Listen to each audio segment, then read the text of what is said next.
Elle n'a même pas frappé, ma belle-fille est entrée directement dans ma cuisine.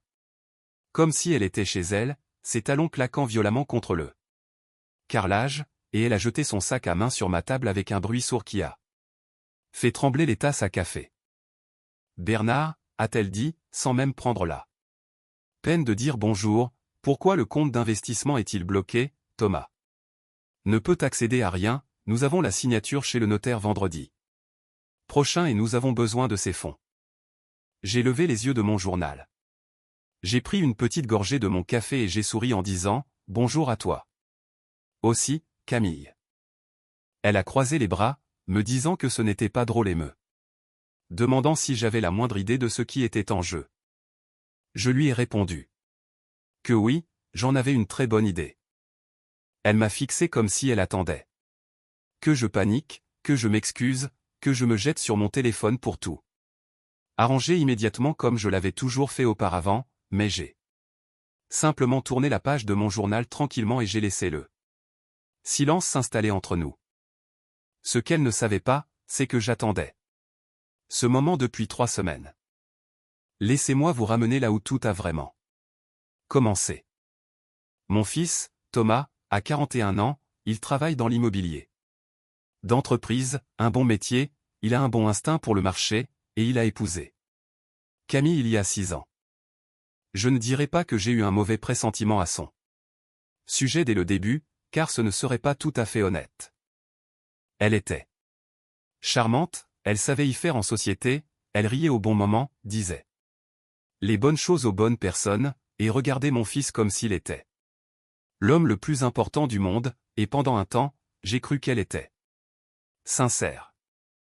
Ma femme, Françoise, est décédée il y a 4 ans d'un cancer du sein, 17 mois se sont écoulés entre le diagnostic et la fin.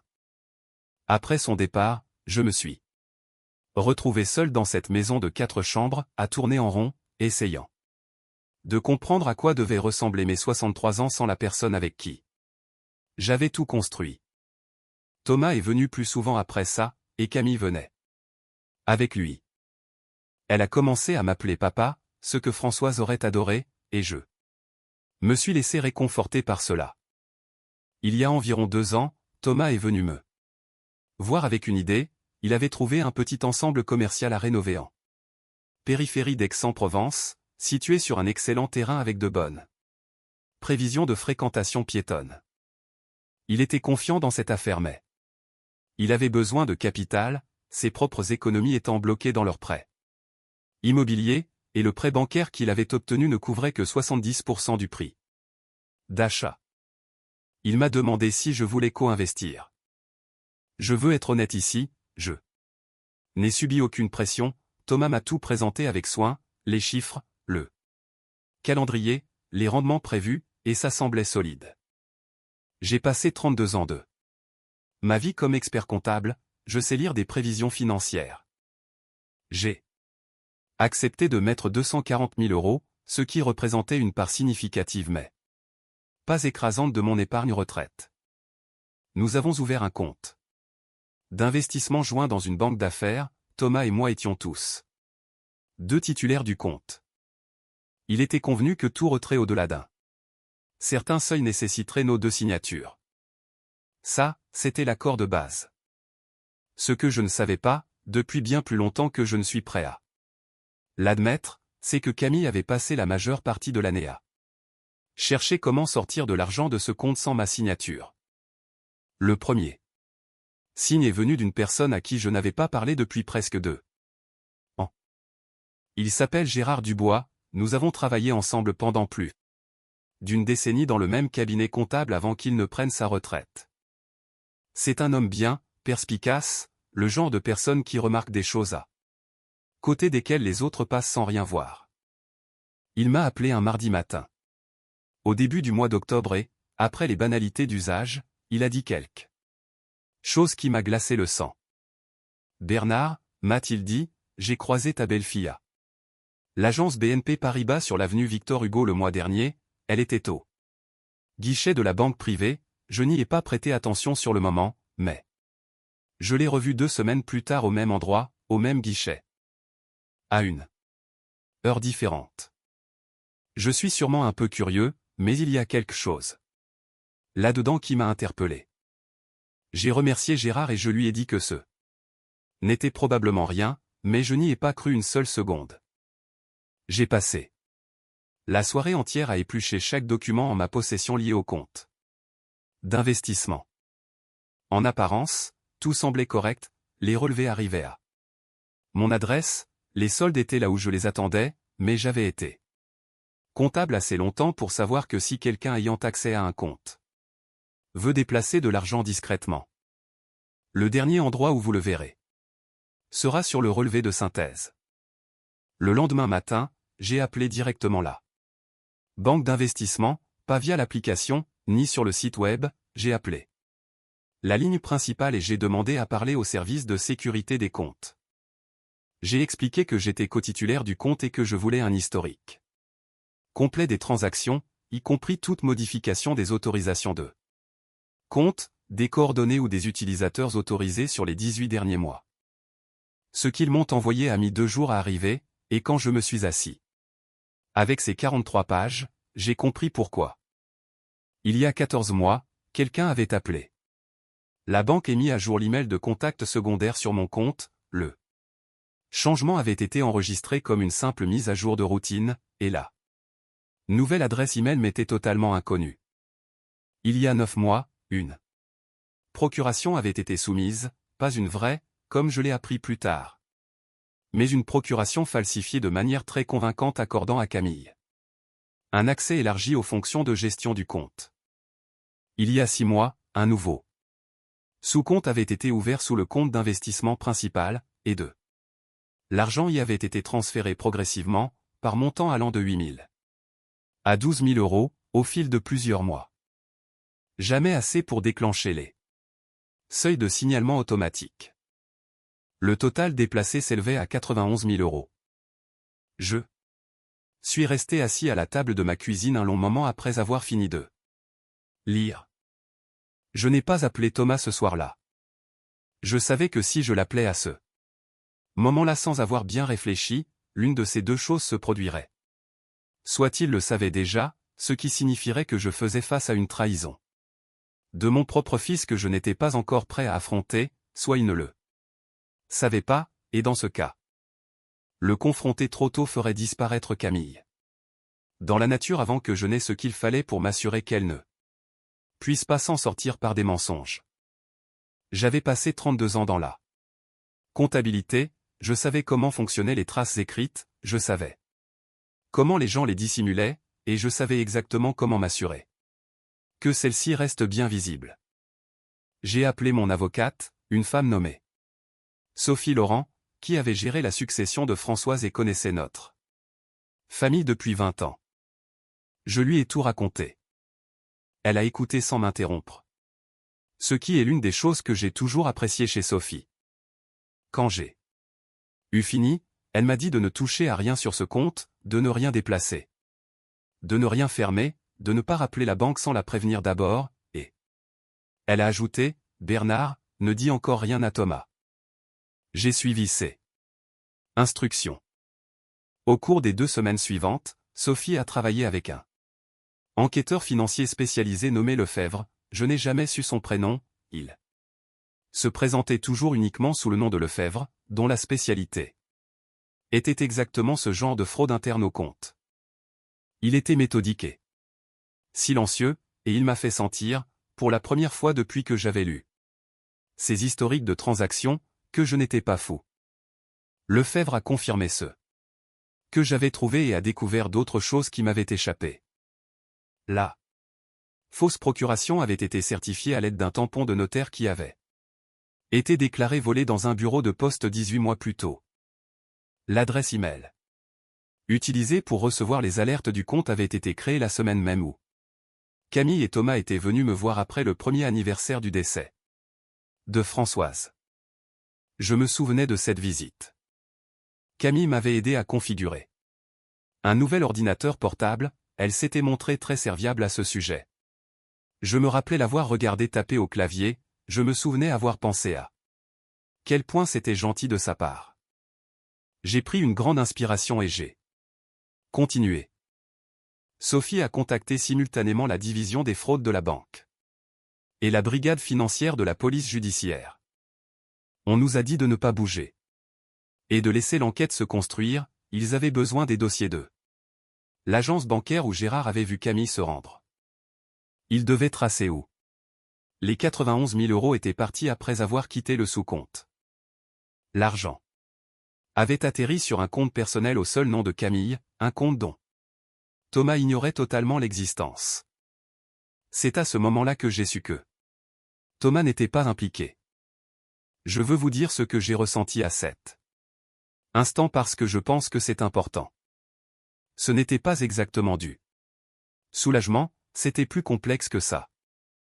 Mon fils avait fait entrer cette femme dans notre famille, il l'avait aimée, il lui avait fait confiance, et il lui avait remis sans le savoir la clé d'une porte qu'elle a passé des années à crocheter silencieusement. Découvrir qu'il n'était pas complice n'a pas rendu mon cœur moins brisé, cela a juste changé la forme de ma peine. J'ai pleuré ce soir-là, la première fois que je pleurais depuis l'enterrement de Françoise. Je me suis assis dans le fauteuil près de la fenêtre du salon, celui qui servait de fauteuil de lecture à Françoise, et j'ai pensé à la façon dont elle aurait géré tout cela, et j'étais sincèrement heureux qu'elle ne soit plus en vie pour voir ça. Puis j'ai essuyé mon visage et j'ai élaboré un plan. 3 jours avant que Camille n'entre dans ma cuisine sans y être invitée, Sophie m'a appelé pour me dire que l'enquête avait rassemblé tout ce dont elle avait besoin. Les documents pour l'arrestation étaient en cours de préparation, et il y aurait probablement un mandat dans la semaine.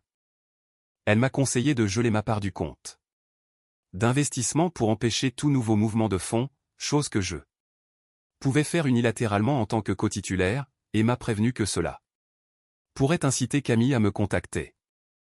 Il est possible qu'elle vienne te voir directement, a dit Sophie, et si elle le fait, tu ne lui dois aucune explication.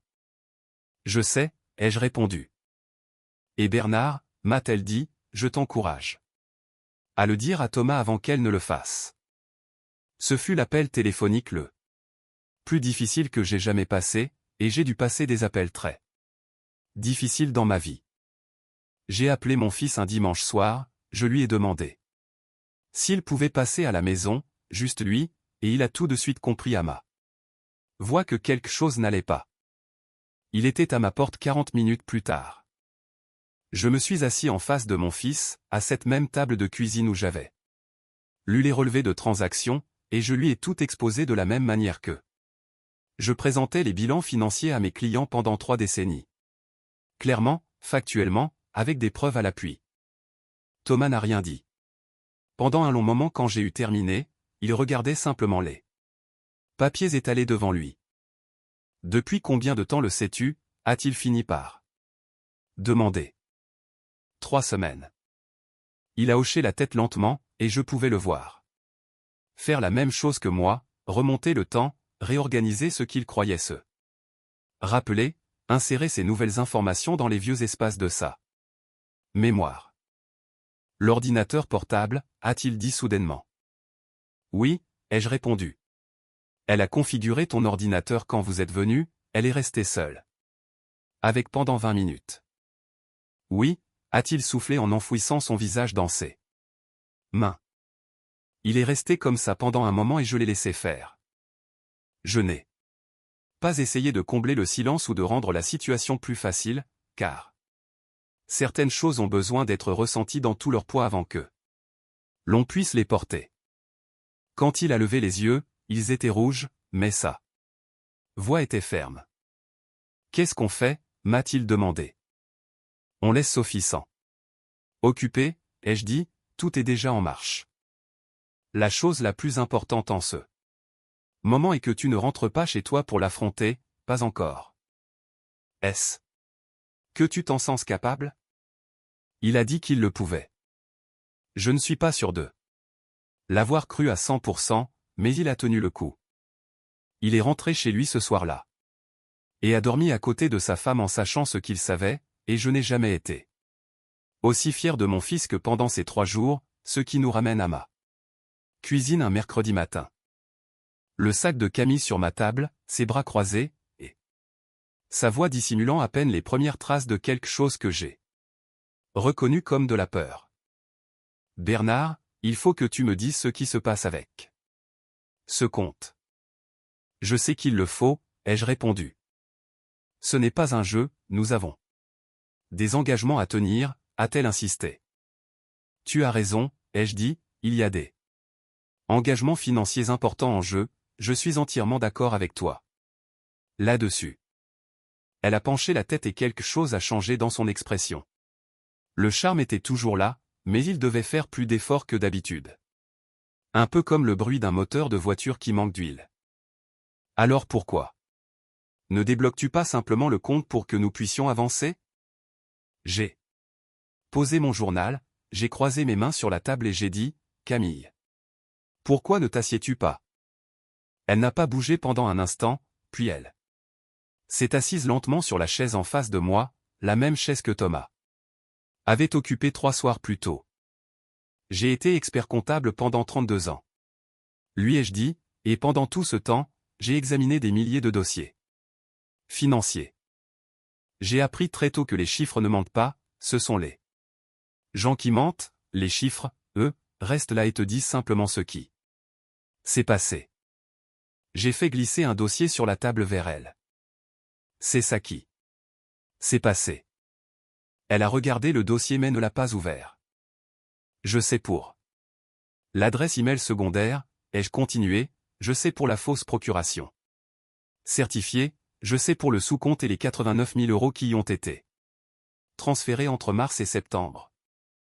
Je sais pour l'agence BNP Paribas sur l'avenue Victor Hugo et le compte privé qui a reçu ces transferts. J'ai fait une pause. Je suis au courant de tout, Camille. La couleur a quitté son visage d'une manière qui m'a rappelé un bloc de glace en train de fondre, rien de dramatique.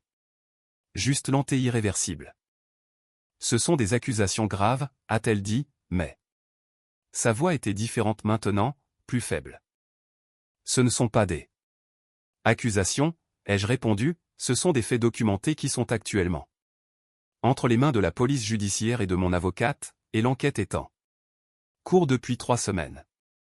J'ai laissé l'information faire son effet. Le compte est gelé parce que mon avocate m'a conseillé de le geler, et non pas à cause de la signature chez le notaire, il n'y a aucune signature qui compte plus que ce qui se trouve dans ce dossier. Elle a regardé le dossier à nouveau, et cette fois, elle l'a ouvert. Je l'ai regardé lire, j'ai observé le moment précis où elle a compris que je n'avais rien manqué, que les preuves étaient complètes, et qu'il n'y avait aucune version de cette conversation où elle pourrait se sortir d'affaire par la parole. Elle a refermé le dossier, a levé les yeux vers moi, et pendant une fraction de seconde, sans le charme et sans la comédie, j'ai vu quelque chose qui aurait pu être authentique, pas exactement des remords, mais l'épuisement particulier de quelqu'un qui a couru pendant longtemps et qui réalise soudain qu'il est arrivé au bout du chemin. Est-ce que Thomas est au courant, a-t-elle demandé. Oui. Elle a hoché la tête une fois. Très légèrement, comme si elle attendait cette réponse et avait déjà décidé de ce qu'elle impliquait. Elle a pris son sac, elle s'est levée, et j'ai cru un instant qu'elle allait dire autre chose, une explication, une justification, ou peut-être même des excuses. Mais elle s'est dirigée vers la porte, l'a ouverte elle-même, et est partie sans ajouter un mot. 40 minutes plus tard, Sophie m'a appelé pour me dire que 2 inspecteurs venaient de l'embarquer à son domicile. Thomas va bien, a-t-elle précisé, il avait les documents prêts comme nous en avions discuté, ils sont en train de traiter le dossier en ce moment.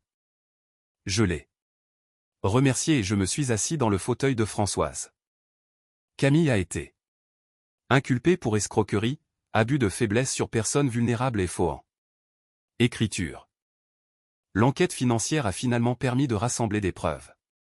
Sur 106 000 € de transferts frauduleux au total, bien plus que ce que Lefebvre avait trouvé initialement. Son avocat a négocié un accord, elle a été condamnée à 5 ans de prison, avec l'obligation de rembourser l'intégralité des sommes, et l'interdiction définitive d'exercer en tant que mandataire légal ou représentante pour toute personne de plus de 60 ans. 5 ans. Certains pourraient dire que ce n'est pas suffisant, et je peux le comprendre. Mais je vais vous dire ce qui s'est passé ensuite, et je pense que c'est ce qui compte le plus à long terme. L'argent a été récupéré, pas tout immédiatement, mais grâce à la procédure de restitution et à la saisie des fonds sur ce compte privé, j'ai récupéré 102 000 € sur les 106 000 qui avaient été volés. Mon compte d'investissement a été totalement rétabli dans sa structure d'origine. La vente de l'ensemble commercial en périphérie d'Aix a finalement été conclue. Thomas a trouvé un autre partenaire financier, une banque d'affaires avec laquelle il avait déjà travaillé, et aux dernières nouvelles, les travaux de rénovation avancent comme prévu. Mais bien plus que l'argent, et je veux être honnête à ce sujet parce que c'est la partie dont on ne parle pas toujours, j'ai retrouvé mon fils. Non pas qu'il soit vraiment parti, mais quand on élève un enfant, il y a une version de la relation qu'on a avec lui qui finit par s'enfouir un peu sous le poids de l'âge adulte, de la distance et des affaires courantes de nos vies séparées. Quand Thomas s'est assis en face de moi le soir où je lui ai dit la vérité, quelque chose d'ancien est revenu dans la pièce. Il m'a regardé de la même manière qu'il me regardait quand il avait 12 ans, qu'un truc s'était mal passé au collège, et qu'il avait besoin de savoir que le monde tournait encore rond. Et je l'ai regardé de la même façon que je le regardais à l'époque, comme s'il n'y avait rien au monde qui méritait plus d'être protégé. Il est revenu vivre à la maison pendant 6 semaines après l'arrestation de Camille, non pas parce qu'il ne pouvait pas s'en sortir seul, mais parce qu'aucun de nous deux n'avait envie d'être seul dans une maison. Nous dînions ensemble tous les soirs. Nous avons regardé des matchs de rugby, ce qu'aucun de nous n'avait fait depuis des années.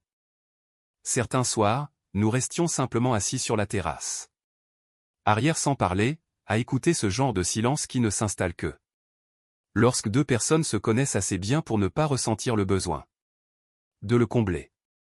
L'un de ces soirs-là, Thomas m'a demandé « Comment as-tu su qu'il fallait garder le secret et ne pas m'en parler tout de suite ?» J'y ai réfléchi. Un instant.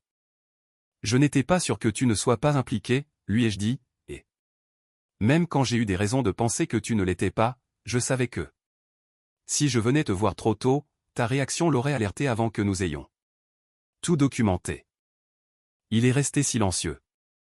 Je suis désolé d'avoir dû te soupçonner, même brièvement, lui ai-je dit, je veux que tu le saches. Ne t'excuse pas pour ça, a-t-il répondu, tu as fait exactement ce que tu devais faire.